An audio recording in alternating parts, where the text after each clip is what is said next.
नमस्चंडिकाय। हम आचार्य राजेश बेंजवर, तंत्रकुल के संस्थापक, एक बार पुनः आपके सामने हैं। और पहले तो पूरे तंत्रकुल की ओर से गोवर्धन पूजा और दैत्यराज बलि पूजा के हार्दिक शुभकामनाएं। तो आज 22 अक्टूबर है और कार्तिक मास के शुक्ल पक्ष की प्रतिपदा है।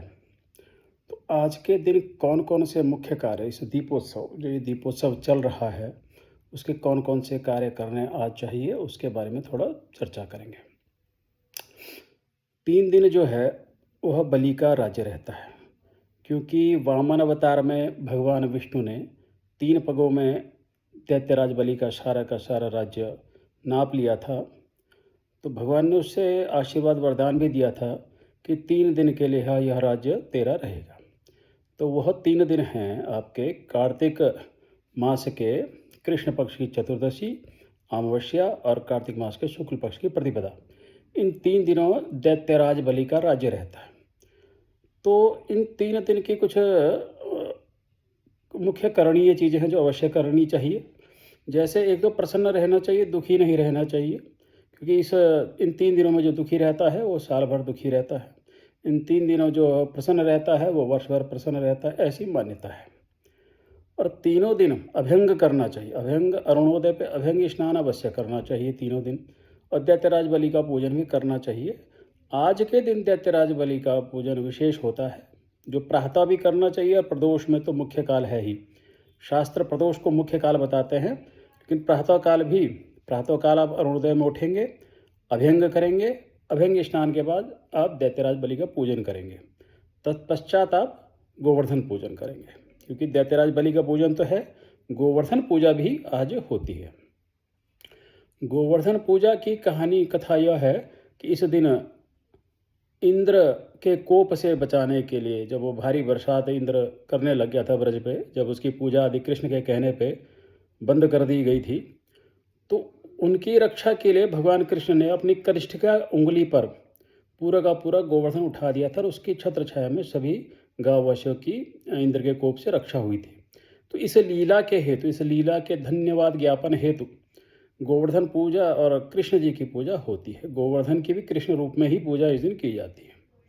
तो ये इस दिन के कुछ कृत्य हैं। तो गोवर्धन पूजा का जो समय है देहरादून के अनुसार ये रहेगा, प्रातःकाल का मुहूर्त जो है वो 6:25 से 8:40 तक रहेगा। और जो सायंकाल को पूजन करेंगे उनका अपराह्न 3:25 से लेकर सायंकाल 5:39 तक यह समय रहेगा। इस समय आप गोवर्धन पूजन कर सकते हो। तो जो बलि पूजा होगी, बलि की पूजा कैसे करोगे? जो राजा है, जो शासकीय लोग हैं बड़े पदों पर, वह क्या करेंगे? वह तो इसकी 5 रंग की मूर्ति, 2 हाथ की और 5 रंगों वाली मूर्ति बनाएंगे और उस मूर्ति का पूजन करेंगे।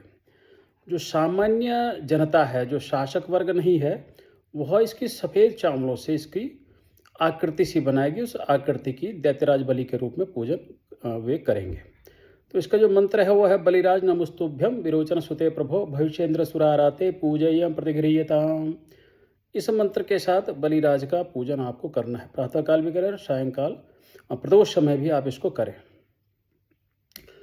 बलि के निमित्त जो जो भी दान दिया जाता है वह अक्षय हो जाता है। जैसे अक्षय तृतीया का होता है ना, तो इस दिन की भी वैसी ही विशेषता है। तो विष्णु जी बलि के पूजन से बड़े प्रसन्न होते हैं और जो भी दान आदि इस दिन दिया जाता है बलि के निमित्त इस उद्देश्य से, वह भी अक्षय हो जाता है। इसलिए आप दान आदि करें। अब गोवर्धन पूजा में क्या है कि जो गोवर्धन के निकट होंगे वह तो सीधे गोवर्धन पर्वत पर जाके गोवर्धन जी की पूजा करें, उनके लिए तो बहुत अच्छा है।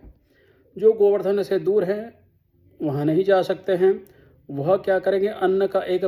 अन्न से जो है एक पर्वत का आकार बनाएंगे, उसी को अन्नकूट कहा जाता है। उसकी ही आज पूजा करेंगे, वही गोवर्धन पूजा होती है। अन्नकूट पूजन उसी को कहते हैं, अन्नकूट महोत्सव। तो उसके सही जो है श्री कृष्ण की पूजा भी करनी है ना। तो इसका संकल्प रहेगा, श्री कृष्ण प्रीत्यर्थम गोवर्धन पूजनम गोपाल पूजनात्मकम महोत्सवम करिष्ये। इस प्रकार के संकल्प के साथ यह करना है ना। और इसका जो पूजन मंत्र रहेगा, गोपाल मूर्ते विश्वेश शक्रोत्सव विभेद का गोवर्धन कृत छत्र पूजा में हर गोपते, इस प्रकार के मंत्र के साथ यह पूजन आपने करना है। अपने सामर्थ्य अनुसार नैवेद्य चढ़ाएं। विभिन्न प्रकार के, जितने प्रकार के व्यंजन आप चढ़ा सकते हैं, खीर अवश्य चढ़ाएं, मीठा अवश्य रहना चाहिए, है ना। और विभिन्न प्रकार के नैवेद्य आप भगवान को चढ़ाएं, गोवर्धन पूजा में चढ़ाएं। और इसका एक अंगभूत कृत्य है जो कि बड़ा ही आवश्यक है, वो है गौ पूजन।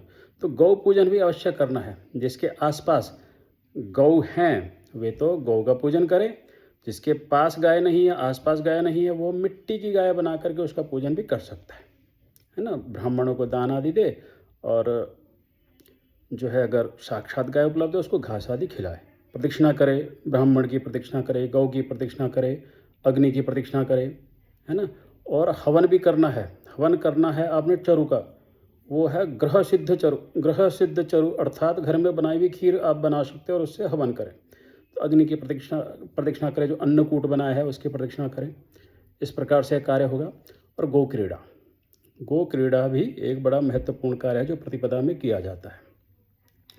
तो गो क्रीड़ा में क्या है, आप गायों को हार पहनाइए, उनकी साज सज्जा कीजिए, उनका पूजन कीजिए, उन्हें हरी घास खिलाइए। और इस दिन उनको धुना नहीं है, दूध नहीं निकालना है गाय का, और कोई भार आदि उनके ऊपर नहीं डालना है, गाय के ऊपर भी और बैल के ऊपर भी। ठीक है, तो इस प्रकार से आप गायों की आज पूजा कर सकते हैं। दूसरा और एक चीज़, आज जुआ भी खेला जाता है प्रातःकाल। तो खासकर वणिक लोग के लिए यह विशेष रहता है, वो जुआ खेलते हैं, कुछ समय तक खेलते हैं, क्योंकि जो इस दिन जुए में जीत गया वो वर्ष भर जीतता है, ऐसी भी शास्त्रों में मान्यता है। तो ये शास्त्रीय है, शास्त्रों में ये कहा गया है, ऐसा नहीं है कि कोई अपने मन से खेलता है, शास्त्रीय कथन है। इसके अलावा आज मार्गपाली बंधन किया जाता है। मार्गपाली बंधन में एक रस्सी बनाई जाती है, कुशा घास से मिश्रित करके अन्य रस्सी के साथ एक रस्सी बनाई जाती है, और उस रस्सी को पूर्व दिशा में 2 खंभों पे बांध दिया जाता है, या पेड़ पे दूसरी तरफ ऊंचा बांधा जाता है, जिससे उसके नीचे से लोग जा सके। उसके पश्चात सभी लोग उसके नीचे से जाएंगे, उसको पार करेंगे, है ना। तो एक मंत्र रहता है, मार्गपाली नमस्तेस्तु सर्वलोक सुख प्रदे विदेहे पुत्र दारादेहि पुनरेहि व्रतस्य में। इस मंत्र के साथ जो है आपने उसके नीचे से गुजरना है। तो पहले के समय पे तो कहा जाता था जो भी विप्र हैं, राजा हैं, वो अपने हाथी घोड़े सभी के साथ इसके रस्सी के नीचे से निकले। ये तो मार्गपाली बंधन हो गया। उसके बाद होगा वष्टिकाकर्षण। वष्टिकाकर्षण में रस्साकस्सी होती है। एक तरफ शासकीय वर्ग रहता है, एक तरफ अन्य वर्ग रहता है। शास्त्रों में तो हीन जाति कहा गया, हीन जाति के लोग एक तरफ, शासक वर्ग एक तरफ, दोनों रस्साकस्सी करते हैं। और अगर हीन जाति जीत गई तो उसमें राजा की विजय होती है, शासक की वर्ष भर विजय होती रहेगी, ऐसी मान्यता है। तो दीपोत्सव तो है ही, दीप आपने जलाने ही हैं, बलि के निमित्त भी दीप दान करना ही है, प्रदोष में बलि का पूजन भी करना ही है, नवीन वस्त्र धारण करने हैं। और एक विशेष है नारी कृतक नीराजन। नारियों द्वारा, स्त्रियों द्वारा जो है आज के दिन नीराजन किया जाना चाहिए, बजाय पुरुषों के स्त्रियां आज के दिन नीराजन करें। और भोजन, ब्राह्मणों को भोजन कराएं, रात्रि में उत्सव करें, गीत वाद्य आदि बजाएं, भजन कीर्तन आदि करें, दूत की क्रीड़ा जिसने करनी दूत की क्रीड़ा करें, और नए वस्त्र पहनें और सत्कार करें, जो भी आता है उसको विभिन्न प्रकार के पकवान दें। यह इस प्रकार से यह बलि राज्य का यह उत्सव मनाया जाना चाहिए। ये संक्षेप में हमने बता दिया। एक बार पुनः सबको हमारी तरफ से शुभकामनाएं।